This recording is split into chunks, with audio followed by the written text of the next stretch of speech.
Boxing is one of the world's oldest known sports, with its roots dating all the way back to Egypt in 3000 BC.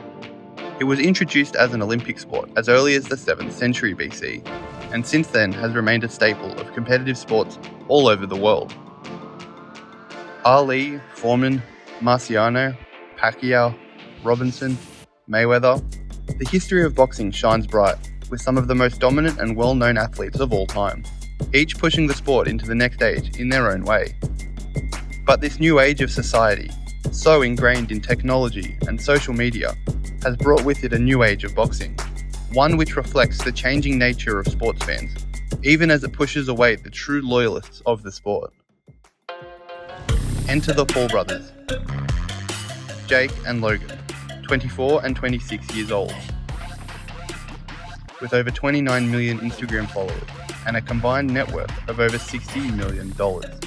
According to Wikipedia, the brothers are social media personalities, but over the last 3 years, they have worked to be seen not as influencers, but as boxers.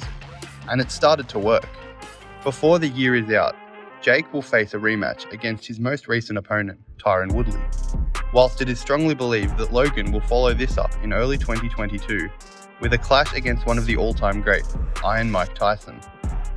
How did we get here, where YouTubers are headlining stacked boxing cards while legitimate title fights are forced to reschedule? And where does it go from here? Can the Paul brothers be legitimate faces of boxing? The Paul boxing experience began with a flash in 2018, when Logan Paul took on fellow YouTuber KSI in a white-collar boxing match. This card also featured Jake Paul taking on KSI's younger brother Deji, and was promoted by Eddie Hearn, the chairman of Matchroom Boxing. You know, looking at the numbers when we did a live press conference, I've never seen anything like it. You work so hard to drive the numbers and drive the attendance, and then all of a sudden you're doing a press conference and there's 4 million people watching globally. You know, and you could be doing a Canelo press conference or an AJ press conference and there's not even 400 watching. You know, and it's understanding that new audience. There's a lot of people who talk about, is it good, is it bad for boxing? It's always good to bring new eyes to the sport. From here, a unique array of opponents would follow for the Paul brothers in the ring.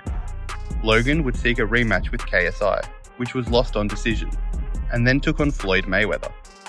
He now looks set to face off against Tyson. Talk about picking on someone your own size. While Logan went straight to the big leagues, Jake worked his way through a collection of smaller time opponents, including former NBA star Nate Robinson and former UFC fighters Ben Askren and Tyron Woodley. Jake was then set to face Tommy Fury, the younger brother of boxing icon Tyson Fury, but injury ruled him out of this contest. Instead, he will face a rematch with Woodley, who will be looking for revenge against the man whose name is tattooed on his finger. This is not to say that the Paul brothers are the biggest show in boxing. Just this year, we've seen the rematch of Deontay Wilder and Tyson Fury, Anthony Joshua lose to Alexander Usyk, and Canelo Alvarez unify his weight class against Caleb Plant. There is still an abundant amount of talent in boxing, but the Paul brothers and similar celebrity boxing matches are drawing increased interest. Part of this comes from the perceived accessibility of boxing, but there is something to be said for the increase in these celebrity boxing matches and the precedent they set. Jake and Logan Paul may not be the current pinnacle of boxing, but they could very well represent the future.